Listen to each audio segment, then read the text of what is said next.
ஸ்ரீமதே ராமானுஜாய நமஹ. திருவல்லிக்கேணி அம்மாள் வார்த்தை 38.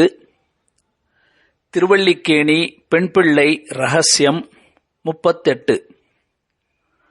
பாதுகமாகப் பெற்றேனோ தாசரதியைப் போலே. பாதுகமாகப் பெற்றேனோ தாசரதியைப் போலே. தாசரதியா? அவர் யார்?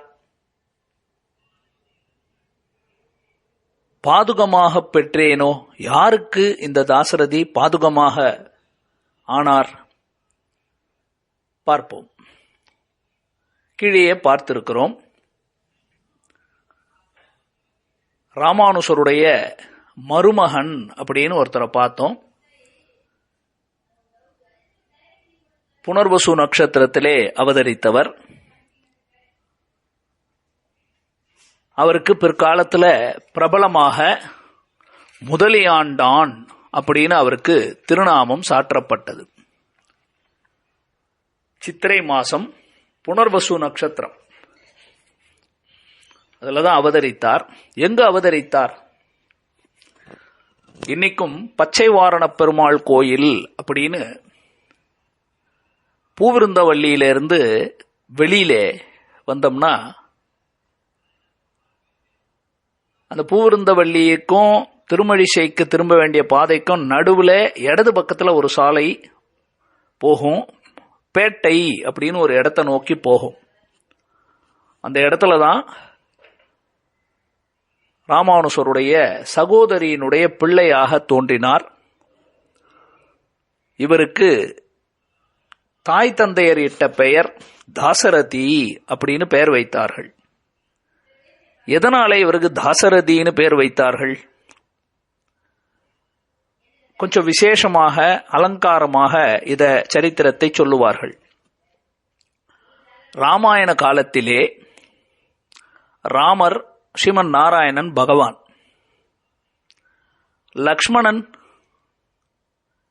லக்ஷ்மணன் அவர் ஆதிசேஷன்.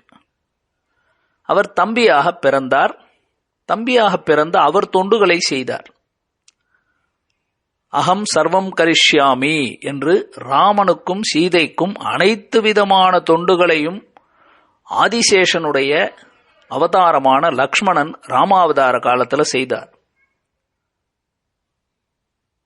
இதை மனதிலே கொண்ட பகவான் யோசித்தார், நாம இவருக்கு தொண்டு செய்யணுமே.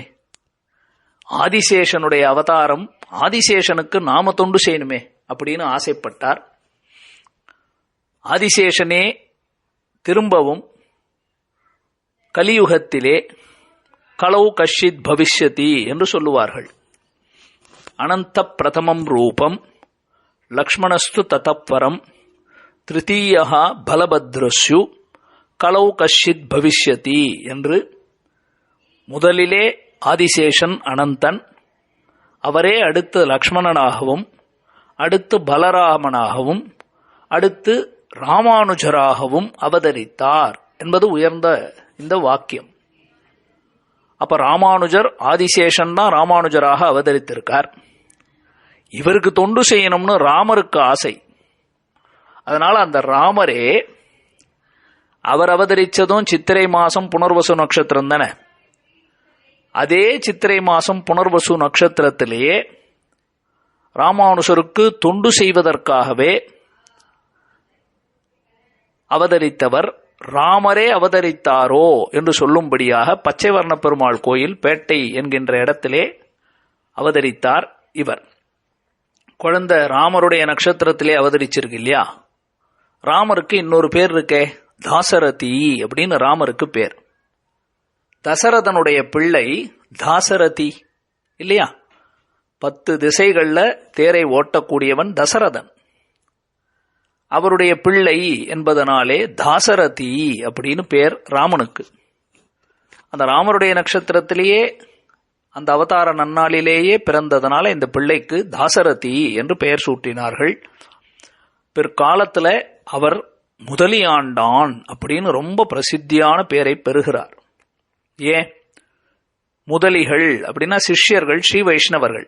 அவர்களுக்கு தலைவரை போல இருந்தார். முதலி ஆண்டான், முதன்மையானவர்.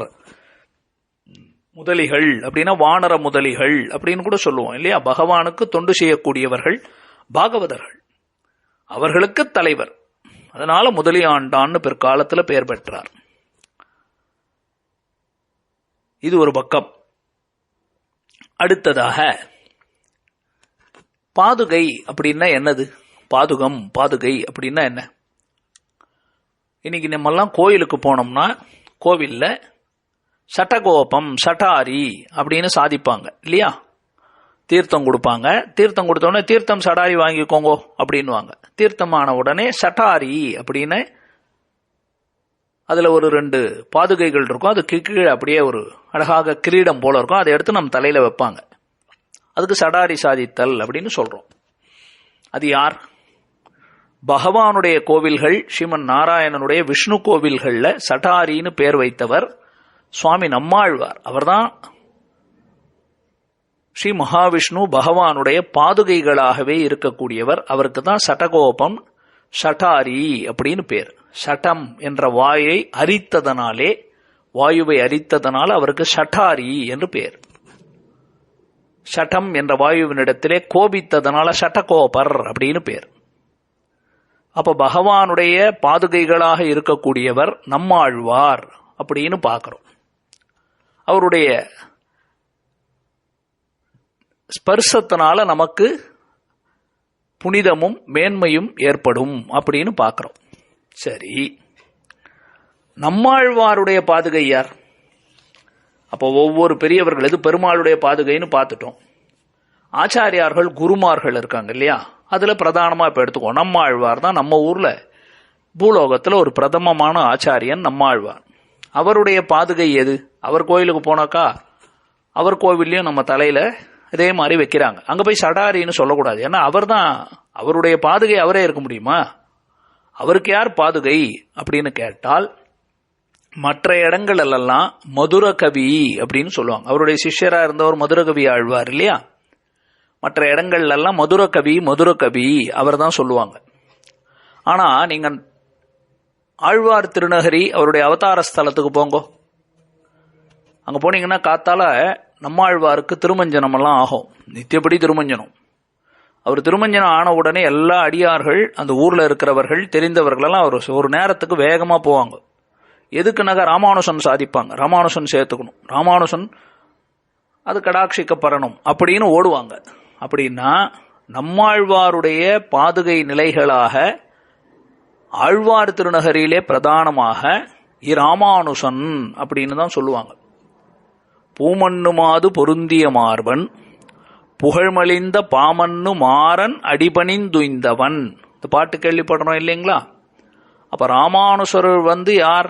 நம்மாழ்வாருடைய பாதுகைகளாகவே இருப்பவர் ராமானுசன். சரியா? அப்ப பகவானுடைய பாதுகை நம்மாழ்வார், நம்மாழ்வாருக்கு பாதுகையாக இருக்கக்கூடியவர் இராமானுசன் அப்படின்னு பார்த்துடும். இந்த ராமானுசன் எப்பேற்பட்டவர்னா, இவர் ஜெகதாச்சாரியார். அப்ப ஆழ்வார்களுக்குள்ள, இப்ப பெருமாளுகளுக்குள்ள பெருமாள், தெய்வங்களுக்குள்ள முதன்மையானவன் பகவான். ஆழ்வார்களுக்குள்ளே முதன்மையானவர் நம்மாழ்வார். அவங்க 2 பேருடைய பாதுகை ஸ்தானம் பார்த்துட்டோம்.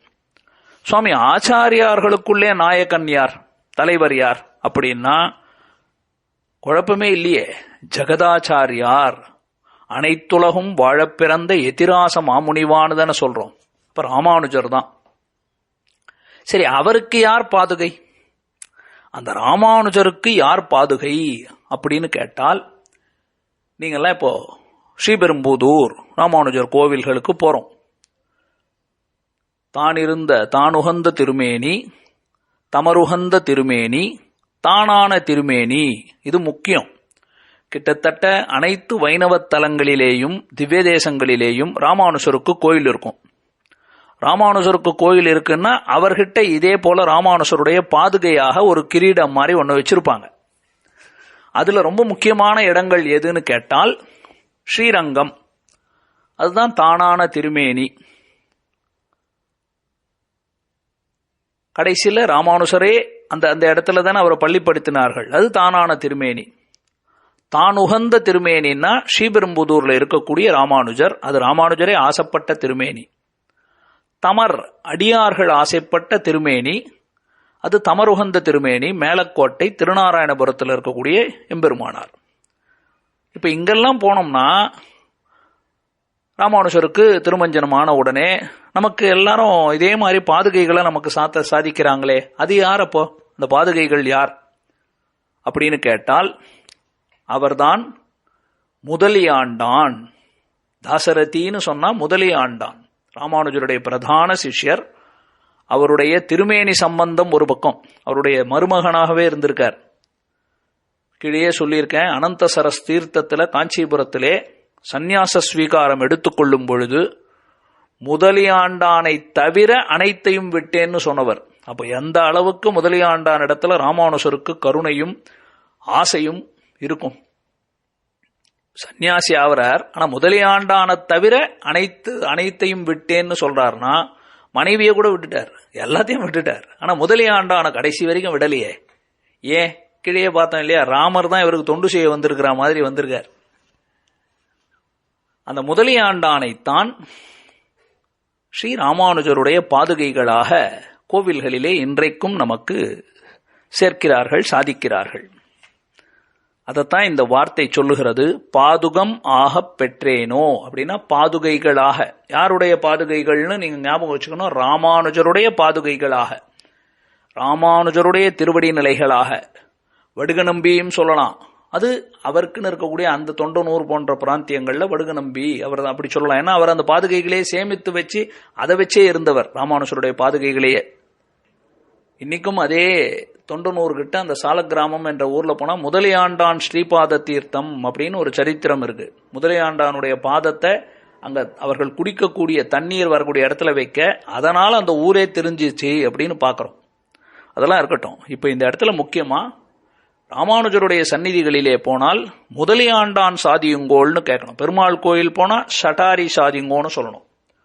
நம்மாழ்வார் சந்நிதிக்கு போனா ராமானுஜன் சாதிங்கோ ஆழ்வார் திருநகரியில. அதே போல ராமானுஜர் கோயிலுக்கு போனா பாதுகைகளை என்னன்னு சொல்லணும், முதலியாண்டான் சாதியுங்கோள், இல்ல முதலியாண்டான் சாதிக்கிறார்கள் அப்படின்னு தான் அந்த பாதுகையை சொல்லுவாங்க. அதனாலதான் இந்த ஸ்லோகமே அதை சொல்லுகிறது. முதலியாண்டான் சுவாமியினுடைய பெரிய சிஷ்ய பரம்பரை கொண்டவர் முதலியாண்டான். ராமானுஜருக்கு பக்கத்துல வலது கையா இருந்து அவர் செய்த காரியங்கள் அனைத்துக்கும் பக்கத்துல உறுதுணையா இருந்தவர் அவர்தான். தென்னரங்கன் செல்வம் முற்றும் திருத்தி வைத்தான் வாழியேன்னு ஆரம்பிச்சு பல இடங்களிலே ஆகம முறைப்படி நடக்கிறதோ, சிஷ்ய பரம்பரைகளை வளர்க்கிறதோ பெரிய கைங்கரியங்களை பண்ணியிருக்கார். கீழே சீதன வெள்ளாட்டியா போனார் அப்படின்னு சரித்திரம் பார்த்தோம், ஞாபகம் இருக்கா? பாதுகே யதிராஜஸ்ய கதயந்தி யதாக்கியா தஸ்ய தாசரதே பாதௌ சிரசா தாரயாம்யகம். இதுதான் உயர்ந்த ஸ்லோகம். முதலியாண்டான் சுவாமி தாசரதியினுடைய ஸ்லோகம். யதிராஜருக்கு பாதுகைகளாக இருக்கக்கூடியவர், அவருடைய திருவடி தாமரைகளை நாம தலையால் தரிக்க வேண்டும் என்று சொல்லக்கூடிய ஸ்லோகம். ஸ்ரீ வைஷ்ணவ சிரோபூஷா ஸ்ரீ ராமானுஜ பாதுகா ஸ்ரீ வாதூல குமோத்தமலஹா குமோத்தமசஹா ஸ்ரீ தாசரதிரே ததாம் என்று ராமானுஜருடைய மருமகனான தாசரதி என்பவர்தான் யதிராஜருடைய பாதுகைகளாகவே போற்றப்படுகிறார். அப்படிங்கிறது மிக உயர்ந்தது. ராமானுஜருடைய திருதண்டம் ஸ்தானத்திலே இருந்தவர். திருக்கோஷ்டியூர் நம்பிகளிடத்துல ரகசியத்தை கேட்கும் பொழுது கூரத்தாழ்வான் முதலியாண்டான் இவர்கள் இருவரைத்தான் திருதண்டமாகவும் பவித்திரமாகவும் கொண்டு சென்றார் அப்படின்னு பார்க்கிறோம். அப்ப ராமானுஜருக்கு உறவினராக திருமேனி சம்பந்தமுடையவர். ராமானுஜர் சந்நியாச ஸ்வீகாரம் எடுக்கும் போது முதலியாண்டானை தவிர அனைத்தையும் விட்டேன்னு சொன்னவர். ராமானுஜரே இவர்தான் எனக்கு திருதண்டம் அப்படின்னு சொல்லப்பட்டவர்.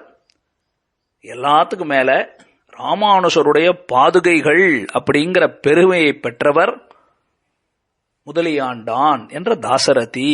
இந்த பெருமை யாருக்காவது கிடைக்குமா என்றுதான் திருவல்லிக்கேணி அம்மாள் தன்னுடைய 38வது வாக்கியத்திலே இந்த மாதிரி யாராவது ஒரு ஆச்சாரியனுக்கு நான் பாதுகையாக பெற்றேனா என்று கேட்கிறாள்.